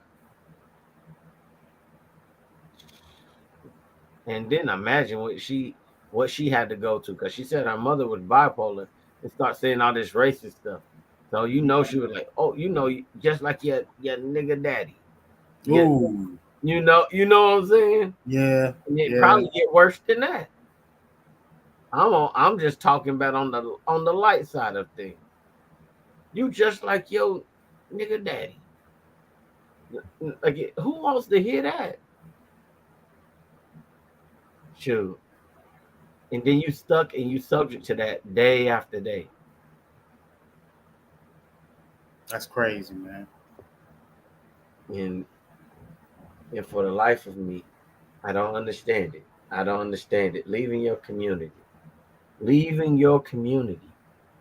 to raise children with them, and this could be the outcome. Mm. Imagine how that makes her feel about herself. Like, she's speaking on light thing. She's speaking on it like it's a light thing because she's on social media. But this sister done spent some days probably in her room in tears. Mm-hmm. Like, you see her smile. I took it off the screen, but I have it on my other screen, and she's got a little smile, like But down inside she broken. Something's broken in her. Gotta be. It is. Nobody wants to cut off their family, but like she said, hey, it was better that I cut them off than have them continually to be hurt me. And we kind of have to do that sometimes in this truth. Yeah. Like, yes, we have to let go of those who don't have our best interests at hand. Mm. We have to separate ourselves. You might be able to one day, the Most High make it right, and maybe you and your mother can have a relationship. Because I'd be hurt if I couldn't have a relationship with my mother or my father. Right. Right.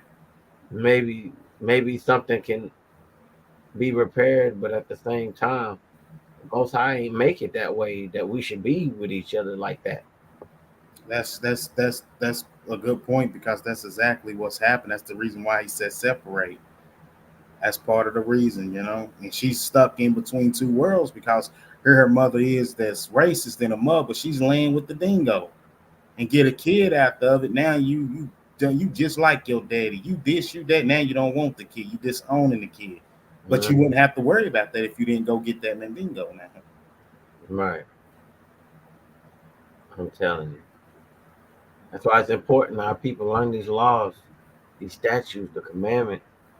You like, yes, you find worth in yourself, knowing that this is your heritage.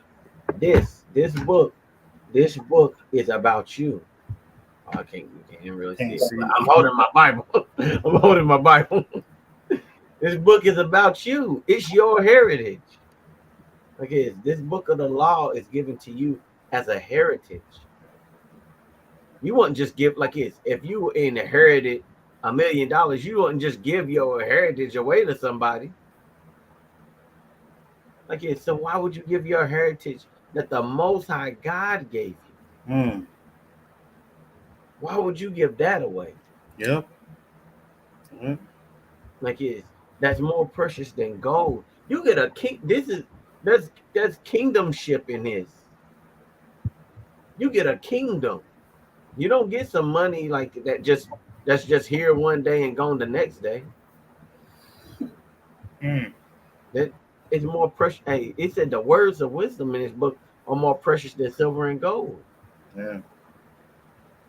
Like hey, they'll see this and be like, man, they got a like who got a God that is leading them such a way and that and will be there for them and fight for them. Because we know in the letters of Jeremiah, he said these other nations, they got gods, but they ain't nothing. They don't breathe, they don't talk, they don't walk. Mm-hmm. Like none of that. But we have a living God, a living power, Yahweh, which is in heaven. What that wants to do good for his people, that wants to give you a blessing. And all he asks is that you just listen to him. The instructions he gave you, the Torah or the Torah, those are instructions like a father would give a son instruction, not to hurt you, but for your good. I think Right. Chief, you were bringing that out this weekend on the Shabbat. They do it for your good. I Yeah. think we might even brought it out tonight. I just don't remember. Yeah. All this is for our good. This law, statutes, commandments are for our good. My favorite I like bringing out now is Joshua 1:8. Mm-hmm. That will be prosperous. Everybody want to chase a bag, but the book tells you that's a weariness in that. Always chasing, trying to get money. It's a weariness of that. But the Most High gave us law, statutes, commandments. It said, "I'll make your way prosperous." Yeah. You just got to do these things. Matthew 6, it tells you, seek ye first the kingdom of God. All these other things will be added unto you. Oh man, where's that precept up? It goes right along with what you was talking about. What was that? Psalms 96, where he said the other nations, these other. Let me see if I can get that, man, because that goes right along with what you just said about these idols. These, I think it's Psalms. Let me see, 96 and verse 5. For all the gods of the nations are idols, but the Lord made the heavens. That's right. Them other idols are nothing.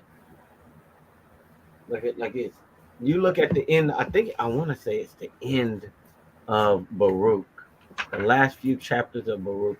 They're the letters of Jeremiah, because Baruch was ascribed to Jeremiah. I Yeah. think chapter 6, all of chapter 6 is talking about idols. You get a chance, you read that. It shows you that idols are nothing, but we have a living power. That's right. Like he's only our God. Yeah. Abraham, Isaac, and Jacob, the Yeah. Holy One of Israel, our Redeemer. You know, how's it hard to read? It don't say he's the God of all nations or the God of all people. It always says he's the God of Abraham, Isaac, and Jacob. How can they miss that? How do they keep missing that?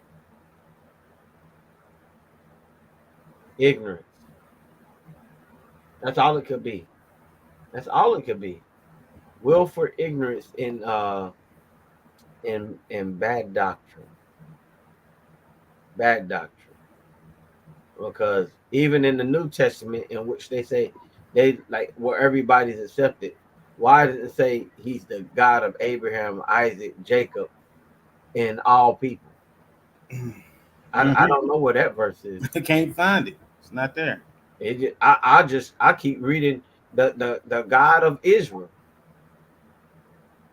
throughout the whole Bible, and it doesn't give you any other name. No. He's our power. He's our power. Stop trying to cast that which is profitable to the other nations. Mm-hmm. Stop trying to give your pearls to swine. Like if they want to cleave, let them cleave. Let them cleave. Like it is. Let them keep the law, statutes, and commandments, if it be in them. Let them try. Let them. But hey, the kingdom's just for us. That's right. Hey, they're gonna hold on to the onto the to the hem of him that's a Jew. Like it is. It didn't say that the Jews are gonna be walking hand in hand with you. You're gonna be like, let us learn from them. Mm-hmm. Not let me learn from my pastor. Let me learn. Let me learn from TD Snakes or Joe Osteen, Crestflow Dollar, Kenneth Copeland. All these people that they set themselves on high and they hold in high esteem in Christianity. Most High didn't send them. Nope. No, he He didn't. didn't send them. He sent them for those that be deceived. Yeah. But the Most High has done us like he's done us like Paul. Hey, we were walking along our way. The Most High sent his son. Like it's we walked by cricket ways, like it says in Sirach. We walked with her by cricket ways. The scales fell off our eyes, and now we walk in the truth. You can see. I land my plane. You know, that's what you just said that about these other guys. Even the Most High tells you there's no other God besides me. He told you that, right? Yeah, I'm gonna read. Let me see Deuteronomy. That's right in Deuteronomy 32 and 39. See now that even I am He, and there is no God with me. There ain't nobody else with the Most High, man. But for some reason, man, it just seems like, I mean, from the foolish talk with that brother, and then the sister, she's an Israelite, by the way, because her father's a so-called black man. But for her to be stuck in a bind like that, man, to knowing that you got an Edomite mother who's showing you the spirit that's within inside her in her hatred, like we read earlier, where he said you should have hatred forever. These people, you can't cover it up; it's there. That's pure hatred, man. How can you turn around, man, and have a kid and you hate your kid, man? I could never hate my children, man. I could never. I don't care what they are, but I mean that's just natural for anybody. But to hate your child and to call all the names in the book, to hurt her, to try to destroy her in some kind of way, that is crazy to me, man. That's crazy. That's right. It is. But all of these are product. This is all products of slavery. This is it goes back into the title, the horrors of slavery. All of this are that's right. Are people being destroyed for our lack of knowledge. That's right. Then our people not like it. Then you tell the people who they are, and then they don't even consider it. Isaiah 1 and 3. That's right. We won't consider it. Won't consider it. Captain Jehu brings this out as well as Chief. Like the ox know his owner, and the ass his master's crib. Two dumb animals.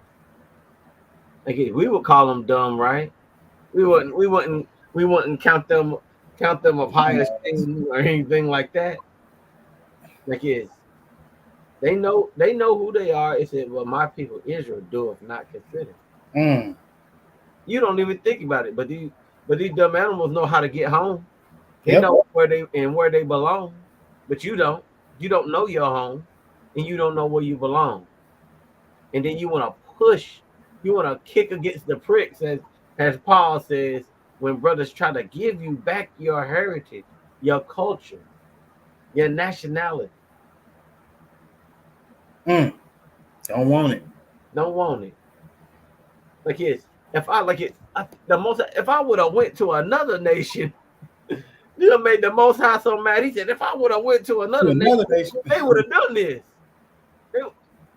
In a blink, just like that, they would have done it.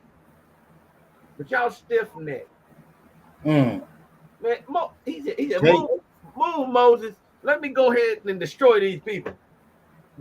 I can raise a nation out of rocks. That's Jake. Dang, that's crazy. I'm gonna raise up these rocks to be my people. Golly, boy. Woo. stiff necked, stubborn. Mm. Jake for you, man. Wow. Man. Seeing that early though, it just brings you to tears when you look back and see all that, man. It's hard. It's hard to see that actually happened, and there's nobody promoting that in the world, not even acknowledging that or showing it at all.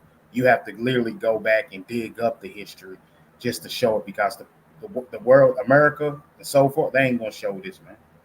Oh heck no. Heck no. And I had another video, but I'm gonna save that for another day. I'm gonna save that for another day because there's only so much your heart can take. It is. It's only so much. It's only so much. Like it's and like it. So I can make sure that our people show some love to these brothers and sisters over at the other channel. I'm gonna drop the video that I did today and share the video with somebody. Share it with somebody so they can remember what they went through. Because it's easy to become complacent in the land of the cushion. Yep. Like it's where you ain't gotta go outside to pick all your food out of the yard, and like it's to eat and to survive. You don't have to smile and grin. Mm, just No. so like it's a nod and turn your eye away when white people walk by to avoid your life being taken from you. You believe you're free. They tell you this is the land of the free, but you just a free range slave. That's right. You ain't free. You're a free You range not free. slave. I ain't got anything else. That's a good lesson tonight, man. It's always a lesson, man, and a blessing, man, to go back and show our people what happened to our nation of people. That's what set us apart from every other nation of people. Is once you start seeing what happened to us, you can see why we're so special and we're strong people, and why they did it to us. This is why they did it to us, because they know we are the people of the book. They know we are the children of the Most High God, man. And they don't want you to know it. They don't want you to know. That's why they won't show it. They won't globalize it, nationalize it around the world. They're not. They're gonna keep on saying, no, you an African American, you Hispanic, you a Puerto Rican, you Native American. They're gonna keep them names and everything. They ain't gonna let you know who you truly are. So thank the Most High for the lessons and for these brothers too, man, that's going out here helping waking up our people. And this is what's needed. We gotta learn that. Hey, they put us in their school systems, and we got to learn about their forefathers, George Washington, Thomas said, all in. We don't want to know about them. We need to know about our nation, what happened to our people. Right. And that's it for me. Good lesson for tonight. Hey, great lesson. And hey, shout out to Brother Benny dropping in the precepts as we are saying them. He putting them in there. The water. I'll I praise wanted to hit you up earlier. I wanted to shout you out earlier because hey, that's a great work right there. Hey, brothers be putting in their bricks, and that's what I love. That's what I love about our people. Hey, we like kids. We try to forward this truth so that we can bring the kingdom. But don't let his work be in vain. Have these marked down in your Bible. Like it is. Put a little note next to it if you got room. Like, oh yeah, this goes for this. Make a little that talks about slavery. Make some little change. Whatever you have to do so that it helps you remember this. So that if somebody asks you about this, you can show them with the Bible what the Bible says on this. That's right.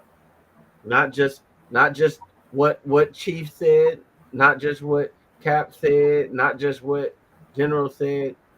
Yeah. But what the Bible says about this, because we got to be studious.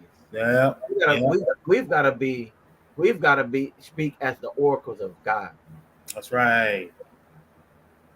That's right. And that's exactly what I do. I be putting little notes beside my Bible to precept it up, man. You know what I'm saying? Because it's a lot of precepts, man. You get confused, mixed up here with that one. Right. But hey, it's there for our learning. So we gotta read. You know, like we told the sister that was showed up at camp, you gotta read. Yeah. And if you don't mind, just shout out to all all the brothers and sisters that be coming by the camp. Hey, much love. Hey, we love to see y'all. We love to see our brothers and sisters out there in the highways and byways, like it's getting this word, putting it in your heart, putting it in your mind, right? We're out here for you. Like this is what we labor for. Iraq 33 and 17. I don't labor just for myself, but for all those for the learning, for your learning. Right. I know I kind of butchered that up. I just paraphrased it. Let me grab it just real quick. This is Sirach 13, not 13, but 33 and 17. It says, "Consider that I labor not for myself only, because brother, hey, we gotta build ourselves up in the Lord. Like it's and the way we do it is with His Word, and by studying His Word." It said, "But for all them that seek learning." We do this not just for ourselves. We do it for you because we want to see our brothers and sisters in the kingdom. Yeah, time. Hey, we need we need each other. We need to build each other up. Like it's just like we were talking to a sister. Hey, we need a community to rebuild so that we can get out of the lower state that we're in. Like the Bible says, like it's we left our state our highest state that we were in and were brought to a lower state. But the Most High has a plan for us to get back to where we need to be, and that's right. By all statutes and commandments. That's right, Con. And that's a mic drop. Boom. That's it. That's it. All praises. All praises, man. Okay, just a reminder for the people. I'm gonna keep bringing this up until we get closer. As we get closer and closer, we're gonna take a trip down to Atlanta, Georgia, July 7th for the Fringed Out Family Festival. I guess if you don't know anything about it, like it's a gathering of brews with mad music. There's going to be food, things you can buy there, so that we can support each other in our ventures, in our businesses. Like not only spiritually support each other, but hey, there's brothers and sisters out here that got products. I think Chief, you bought something. Was it you or Jehu that bought something for the French? Yeah, we bought several things, man. We spent over $600 something a piece down there. It was crazy. But we was blessing our people, man, because that's where you want to put your money. And I would go far as to say this. Even when I'm down here and stuff, man, I try to go into the, our communities and spend the money. Mm-hmm. Try to build up our nation. You know what I'm saying? Instead of just going into giving it to them and going, and wasting our money. Put it where it needs to be put, man, in our community, man. And ain't nothing wrong with that of building up our community. Ain't nothing wrong. I used to feel bad about that being in church and stuff, man, and be like, nah, man, we got to be together. Then when you come to find out in this truth, you're like, nah, man, I need to be building up my people, man. That's right. Build up our people. Yeah. So all praises. All praises. So that if you want to join us on our trip down there, hit us up on our email. You can just put Fringed Festival, like it's in the subject line, like it's, and you can email at the treeselect144@gmail.com. Also, I saw in here, like it's, we have a little earlier, like it's, if you want to enlist in the Lord's army here in Knoxville, Tennessee, go ahead and hit us up at treeselect144@gmail.com, because like it's, brothers and sisters, we need each other in this truth. Like it's, brothers can put in their brick, sisters, y'all can put in your brick as well. Like it's what the Christian's favorite verse, neither Jew nor Greek, nor male nor neither Jew or Greek. And that's, I don't know why they would use that, because if you constantly keep saying neither Jew or Greek, then that eliminates the Chinaman, the African man. It just don't make no sense. Hey, don't tell them that though. But my purpose is that we all one in the body of Christ. Like it's in Mashiach Yahushua. Like it's, we all one in the body. So hey, put your brick in. Like it's, and when you put your head to the plow, don't look back. Like it, store your treasures up in heaven. Like it, store them up in heaven, where they can't be taken away, where moths can't get to them, and they don't. Right. Like it's because the Most High, He remembers those. Like it's who put in that labor of love, and they're waking up His people. Because the angels rejoice when one of His children come back. That's right. Chief brought out this weekend. He said what shepherd like is will lead the flock, and gets to go get the one to bring it back. That's right. And that's what we're out here to do. Like it's once you become a part of the body, like it's time to reach out and to add on to it, to bring back that lost sheep. Like it's back to the good shepherd. That's right. That's it. Beautiful. Right. Beautiful. Yeah, I don't have anything else unless you have anything. That was all. That's beautiful, man. That blessed the nation of Israel tonight, man. Hopefully that truly blessed them tonight. Hopefully they got their, the pen and pad out from the precepts, and hopefully pray, man, that this will reach the ears of those who've been, deaf for so long. They can start hearing and they can start returning to their Lord and their God. So all praises for the Most High for this lesson. All praises to the Most High. Oh, just another thing I forgot before we leave out. We do have a new moon coming up the evening of the world so-called July 4th Day, Independence Day. Like there's a new moon that evening. If you would like to gather with brothers as well, go ahead and hit up our Gmail. I'll put it back on the screen just in case you didn't catch it. So it'll be treeselect144@gmail.com. Hey, brothers be having a good time on the feast days. And we love to get together. We'll have some yayan.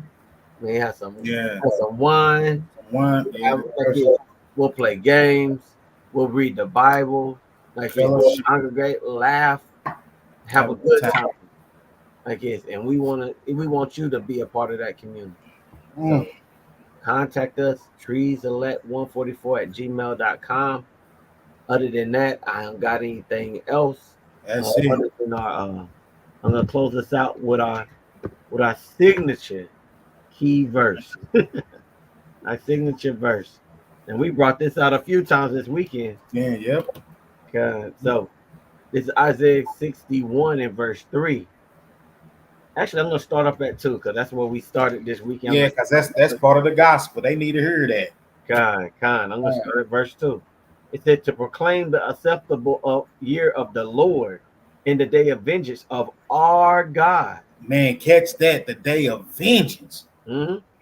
Not the day of hugs and sunshine and rainbows. Nope. The day of vengeance of our God. Vengeance. To comfort all that mourn. To appoint unto them that mourn in Zion. To give them beauty for ashes. The oil of joy for mourning. The garment of praise for the spirit of heaviness. That they might be called trees of righteousness. The planting of the Lord. Like that He, Yahweh, might be glorified. All praise to the Most High, man. By Shimmy, I can help you out right with that, man. Yeah, man. All praises, man. All praises to the Most High. Hey, thank you for joining us for another lesson. I pray that you were edified for this lesson. Like we are the trees of righteousness. I'm General Hezekiah. And I'm Chief Yameh. Hey, Shalom Israel. Shalom Israel. Kwam Yashala. Kwam Yashala.